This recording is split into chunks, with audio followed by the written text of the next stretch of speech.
पितृपक्ष के बारे में मान्यता है कि यमराज भी इन दिनों पितरों की आत्मा को मुक्त कर देते हैं ताकि 15 दिनों तक वो अपने परिजनों के बीच रहकर अन्न और जल ग्रहण कर संतुष्ट हो सके। पितृपक्ष को श्राद्ध के नाम से भी जाना जाता है। इस दौरान पितरों का श्राद्ध और तर्पण किया जाता है। पुराणों के अनुसार मृत्यु के बाद पिंडदान करना आत्मा की मोक्ष प्राप्ति का सहज और सरल मार्ग है। पिंडदान देश के कई स्थानों पर किया जाता है, लेकिन बिहार के गया में पिंडदान का एक अलग ही महत्व है। ऐसा माना जाता है कि गया धाम में पिंडदान करने से 108 कुल और 7 पीढ़ियों का उद्धार होता है। गया में किए गए पिंडदान का गुणगान भगवान राम ने भी किया है। कहा जाता है कि इसी जगह पर भगवान राम और माता सीता ने राजा दशरथ का पिंडदान किया था। गरुड़ पुराण के अनुसार यदि इस स्थान पर पिंडदान किया जाए तो पितरों को स्वर्ग मिलता है। स्वयं श्री हरि भगवान विष्णु यहाँ पितृ देवता के रूप में मौजूद है, इसलिए इसे पितृ तीर्थ भी कहा जाता है।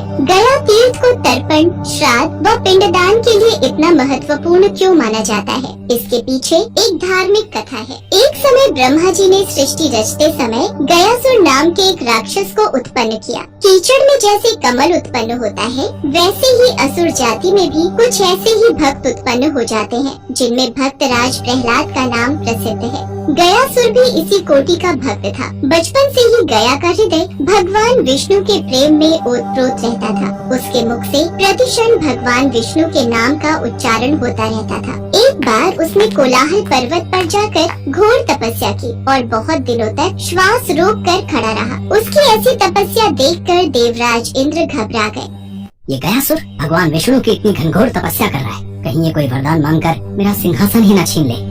देवराज, किंतु यदि आपके मन में ऐसा कोई भ्रम उत्पन्न हो रहा है तो हमें मिलकर ब्रह्मा जी के पास चलना चाहिए। वही इस भ्रम को दूर करने का कोई उपाय बता सकते हैं। ऐसा विचार कर सब देवताओं को लेकर देवराज इंद्र ब्रह्मा के पास गए और सब वृतांत कहा। देवराज इंद्र, हमें इस विषय में भगवान शिव से परामर्श लेना चाहिए। हम सभी को उनके पास चलना चाहिए। ठीक है ब्रह्मदेव, हम महादेव के पास चलते हैं। तब सभी देवता मिलकर भगवान शिव जी के पास गए और उनसे इस बारे में वार्तालाप किया। ब्रह्मदेव, देवराज इंद्र, यदि गयासुर भगवान विष्णु की तपस्या में लीन है तो स्वयं भगवान विष्णु ही इस विषय में कुछ कर सकते हैं। महादेव का विचार बिल्कुल उत्तम है। अब तो विष्णु ही कुछ कर सकते हैं। देवराज इंद्र ब्रह्मा जी और महादेव सभी देवताओं के साथ भगवान विष्णु के पास गए और प्रणाम कर उनकी स्तुति की। प्रिय देवतागण, आज पूरा स्वर्ग लोक, देवलोक सब एक साथ, सब ठीक तो है? हे नारायण, मैं बहुत भयभीत हूँ। कहीं गयासुर की घोर तपस्या से मेरा सिंहासन डोल गया तो स्वर्गलोक पर खतरा मंडराने लगेगा। गयासुर नामक दैत्य आपको प्रसन्न करने के लिए घोर तपस्या कर रहा है, इसलिए उसे उचित वरदान देकर हम सबकी रक्षा कीजिए। देवराज इंद्र, आप निश्चिंत होकर स्वर्गलोक जाइए। मैं गयासुर के पास जाता हूँ। मैं जानता हूँ गयासुर मेरा परम भक्त है और वो सदैव मेरा ही स्मरण करता है, इसलिए मुझे अपने भक्त को दर्शन देने ही होंगे। जैसी आपकी आज्ञा प्रभु। विष्णु जी से आश्वासित होकर सभी देवता अपने लोक को वापस चले गए। उसके पश्चात विष्णु भगवान गरुड़ पर चढ़कर गयासुर के पास आए।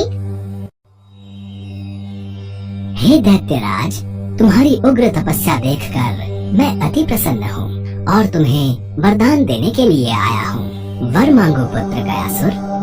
हे प्रभु, आपके दर्शन करके मैं धन्य हो गया।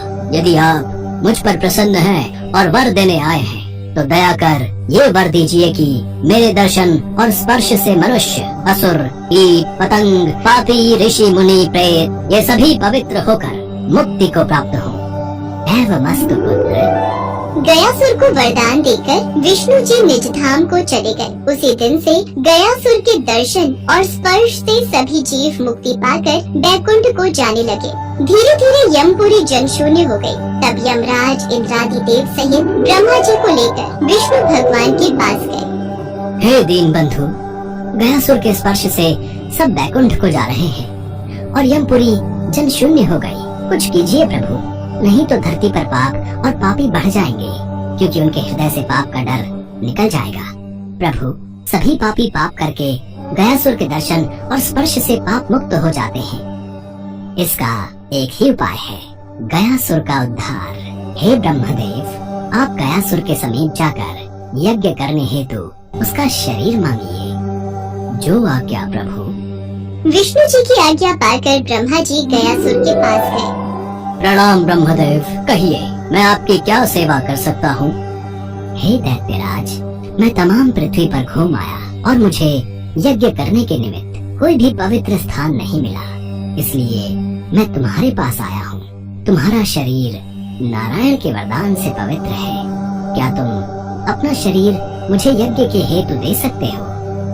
प्रभु, आप देवों की कृपा से ही मेरा यह अधर्म शरीर पवित्र हुआ है, सो आप इस पर यज्ञ अवश्य कीजिए, जिससे ये और भी पवित्र हो जाए।